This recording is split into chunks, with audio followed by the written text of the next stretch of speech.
really happening inside the Iraqi government, because everything was so clouded, people were hurt, they couldn't look further than their loss.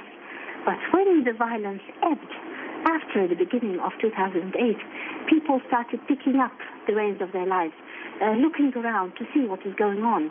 And they found, horrendously, that the government is totally riddled with corruption. It is totally built on tribal and sectarian bases, where people have their relatives in very sensitive places simply to make the profit. And the confidence in Iraqis that they had at first when they went to elect their government, they lost this confidence. They said, then what is the difference? If it is going to be tribal, again, what is the difference between this government and the past, even if it is elected, if it is going to use the same lines?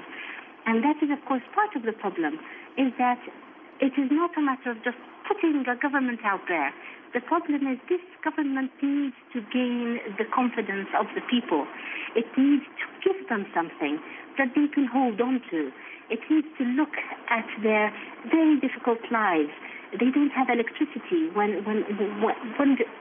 Outside this building, if I walk out now, it is so hot. Toys will melt in cars. Just to give you an idea, toys will melt in cars.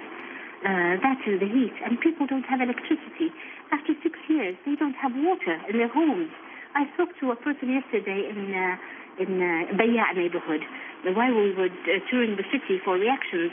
And he said, how can I be happy with sovereignty if sovereignty has not brought me enough water to bathe? I can't wash my clothes. If I don't have electricity so I can sleep at night. What kind of sovereignty is this? We are struggling, my dear friend. We are struggling so hard to reach square one. And so far, we haven't achieved it yet. Sahar Issa, are you afraid of having your image known, being identified as a reporter? Oh, certainly. Working for a foreign, never mind a US, an American news agency, will have me very clearly titled as perhaps a spy or working for the occupation.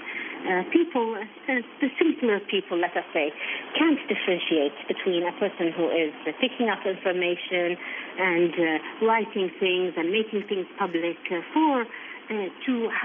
extend a hand to other people to know what is actually going on inside our country. They can't tell the difference between this person and the person who's gathering information perhaps for intelligence preferences. And therefore, yes, of course, I am afraid. No one knows. Only my parents and my children and the people working with me know. And even the people who are working with me, not all of them know where I live. That's how bad it is.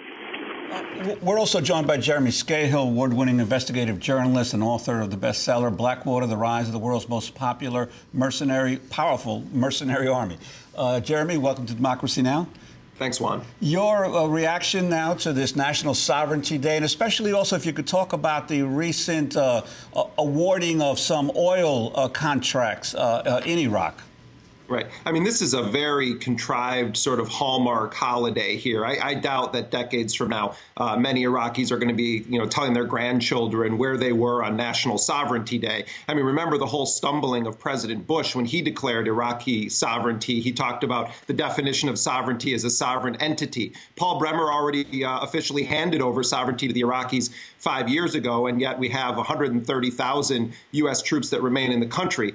This really is George Bush's Iraq plan that Barack Obama is now implementing and taking the political risk of implementing, because if the violence blows up, then, of course, it looks very much like Barack Obama has been a failure in Iraq and not George Bush. So Obama, in many ways, has played into the Bush administration's hand. But we can see the clearest endgame of the U.S. occupation in the fact that the Iraqi government, on a day when they declare their own sovereignty and you have the U.S. military commander handing over the keys to the defense ministry, the Iraqi oil ministry opens up the country for bidding now on its oil resources. And you had 8 of the 10 top oil companies in the world that are not part of a nationalized state apparatus. In other words, 8 of the 10 most powerful private oil corporations in the world are now bidding for large shares of the Iraqi oil supply. I mean, to me, this is a grotesque symbol of what exactly is happening in Iraq. And let me just say, Juan, that while we're seeing the sort of contrived celebrations where ordinary Iraqis, for the most part, are not permitted to go into these big celebrations, it's largely off-duty police officers, Iraqi soldiers, and dignitaries.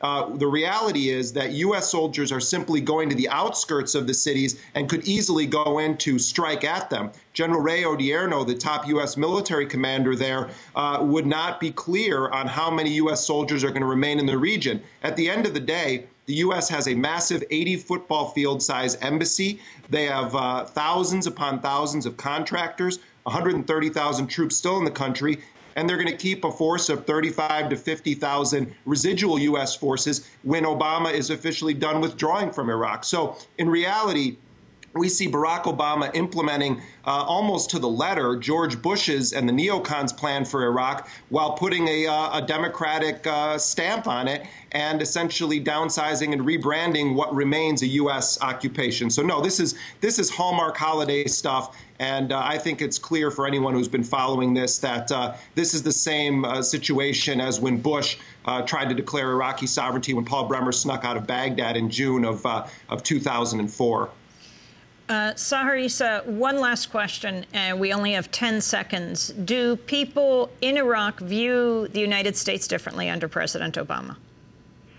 I beg your pardon, come again. Do people view United States differently under President Obama than Bush?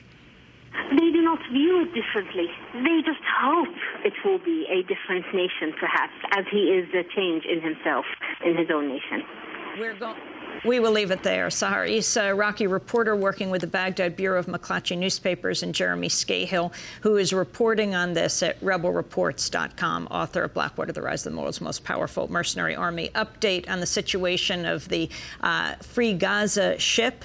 Of the number of people who have been arrested, it looks like 2 people have been released of about 19 people. Among those who have been detained by the Israeli government are former Congress member Cynthia McKinney.